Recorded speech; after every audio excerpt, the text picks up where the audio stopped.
بسم اللہ الرحمن الرحیم۔ السلام علیکم ورحمۃ اللہ وبرکاتہ۔ عزیز طلباء، امید ہے کہ آپ خیریت سے ہوں گے۔ آج ہم قافیہ کا سبق نمبر 32 پڑھ رہے ہیں، جس کے اندر ہم فعل ثانی کو عمل دینے کی صورت میں جھگڑا اور تنازع ختم کرنے کا بیان پڑھیں گے۔ چلتے ہیں اپنے سبق کی جانب۔ بسم اللہ الرحمن الرحیم۔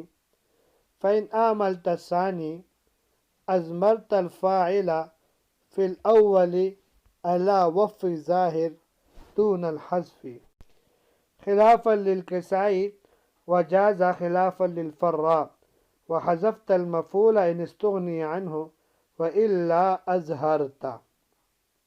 ترجمہ دیکھتے ہیں۔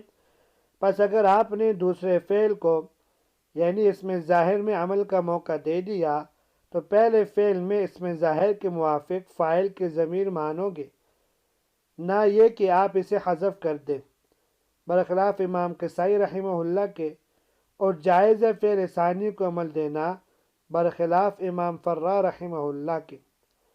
اور اگر آپ مفعول کو حذف کرو گے تو اس کا ذکر ضروری نہ ہو، ورنہ ذکر کر کے اس کو ظاہر کرو گے۔ آج کے سبق کے اندر 3 باتیں ہوں گی۔ پہلی بات، بصریین کے نزدیک فعل اول کا فاعل کا تقاضا کرتے وقت قطع تنازع۔ دوسری بات، امام کسائی اور امام فرا کا جمہور سے اختلاف۔ اور تیسری بات، فعل اول کا مفعول کے تقاضا کرتے وقت تنازع ختم کرنا۔ پہلی بات کی طرف چلتے ہیں۔ بصریین کے نزدیک فعل اول کا فاعل کے تقاضا کرتے وقت تنازع و جھگڑا ختم کیسے ہوگا اس کو دیکھتے ہیں۔ صاحب کتاب رحمہ اللہ نے اس سے پہلے کوفیین اور بصریین کے اختلاف کو انہوں نے بیان کیا ہے، تو یہاں سے تنازع ختم کرنے کی، جھگڑا ختم کرنے کی تفصیل اور اس کے ضمن میں امام کسائی رحمہ اللہ اور امام فرا رحمہ اللہ کا جمہور سے اختلاف بیان فرما رہے ہیں۔ چونکہ علامہ ابن حاجب رحمہ اللہ کے ہاں بصریین کا قول راجح ہے، اس لیے اختلاف بیان کرتے ہوئے بھی اس کو مقدم فرمایا۔ ذرا تفسیر سنتے ہیں۔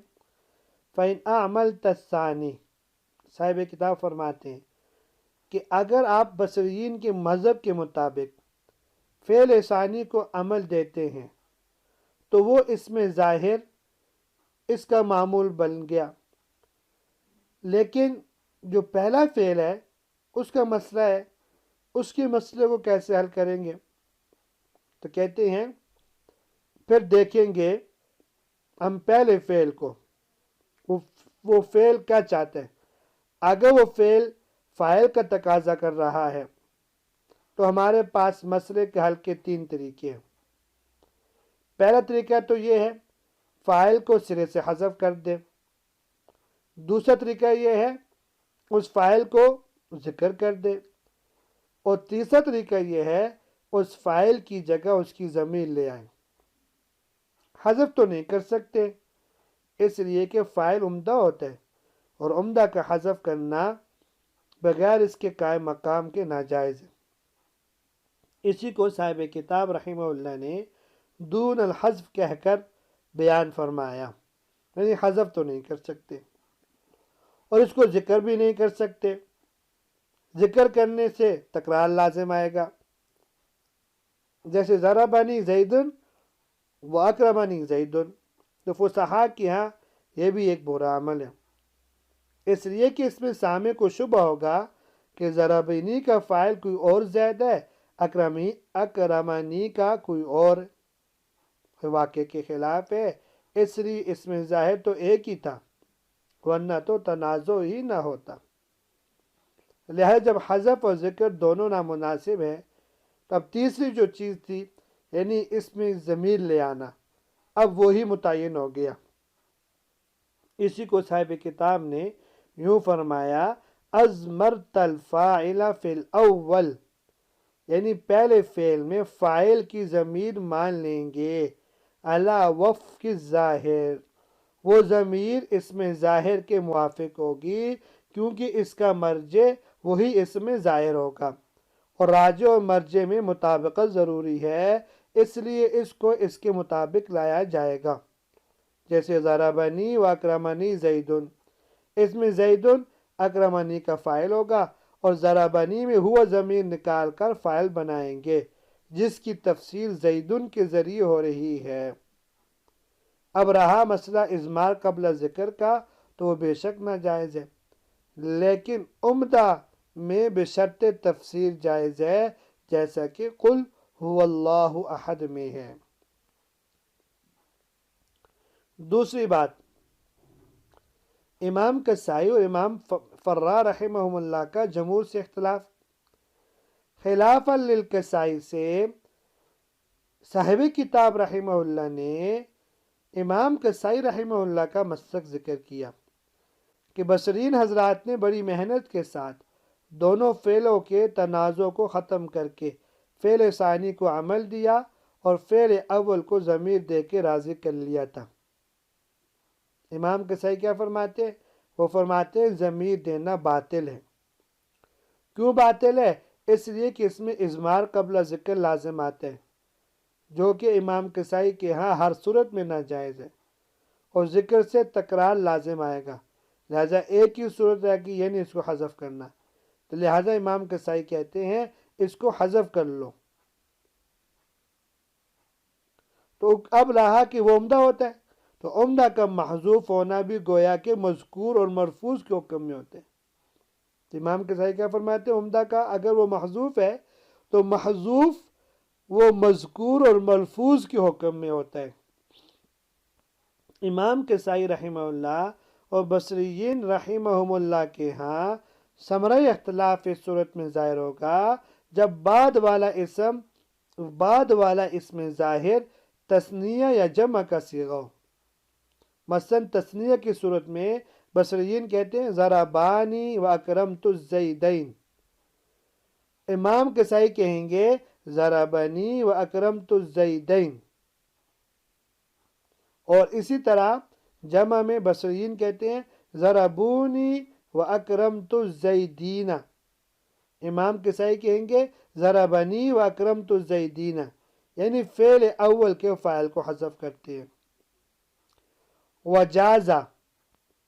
وجازہ جملہ بطور معترضہ یا بطور تمہید کے کہہ دیا، اس لیے کہ آگے امام فرا کا قول اس کے مخالف آ رہا ہے، تو جازہ میں فرمایا کہ جمہور کا مسلک یہ ہے اگرچہ فعل اول فاعل کا تقاضا کر رہا ہو پھر بھی فعل ثانی کو عمل دینا جائز ہے، خلافا للفرا۔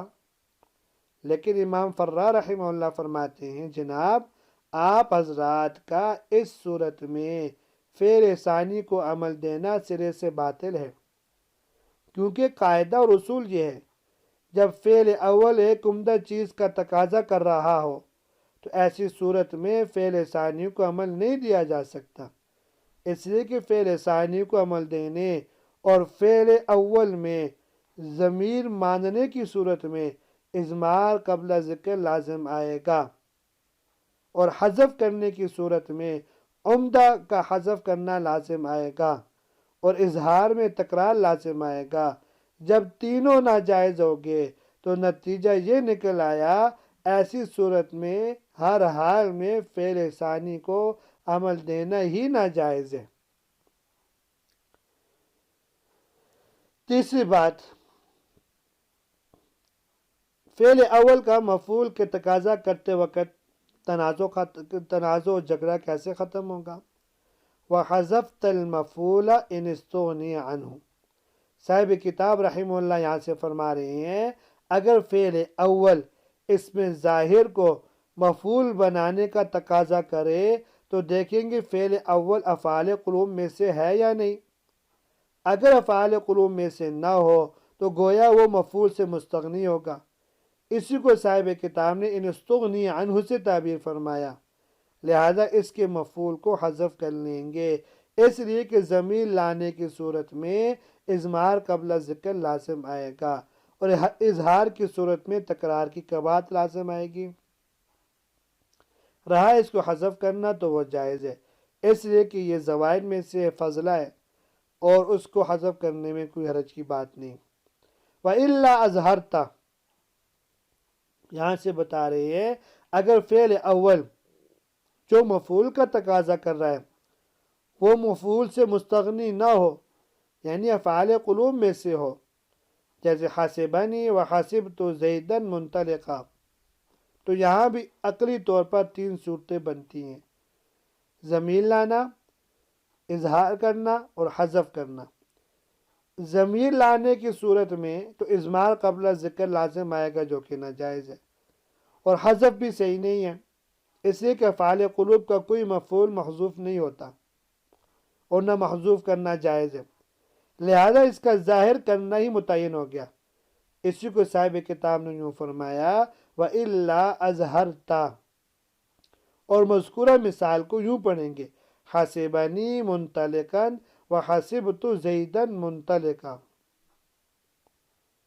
یہاں دیکھیے حاسبنی کو فاعل اور ایک مفعول کی ضرورت تھی، جس کے لیے وہ زیدن کو اپنے لیے فاعل اور منطلقاً کو مفعول بنانے کا تقاضا کر رہا تھا، اور حسبتو کو 2 مفعولوں کی ضرورت تھی، جس کے لیے وہ زیدن اور منطلقاً دونوں کو اپنے لیے مفعول بنانے کا تقاضا کر رہا تھا، لہٰذا دوسرے فعل کو عمل دے کر اول میں فاعل کی ضمیر مان لی، اور اس کی تفسیر پہلے بھی گزر چکی۔ اس کے بعد دوسرے مفعول کے لیے بعد والے اسم ظاہر یعنی منطلقاً کی طرح دوسرا منطلقاً ظاہر کر کے اس کو مفعول بنا دیا، تو حاسبانی منطلقاً وحاسبت زیدن منطلقاً بن گیا۔ یہاں تک آج کا سبق تھا، جس میں ہم نے بصریین کے مذہب کے مطابق دوسرے فعل کو عمل دے کر پہلے فعل کا جھگڑا ختم کرنے کی ترتیب سیکھی ہے۔ امید ہے کہ آپ کو یہ سبق سمجھ میں آیا ہوگا۔ اللہ تبارک و تعالی ہم سب کا حامی و ناصر ہو۔ اجازت دیجیے، السلام علیکم ورحمۃ اللہ وبرکاتہ۔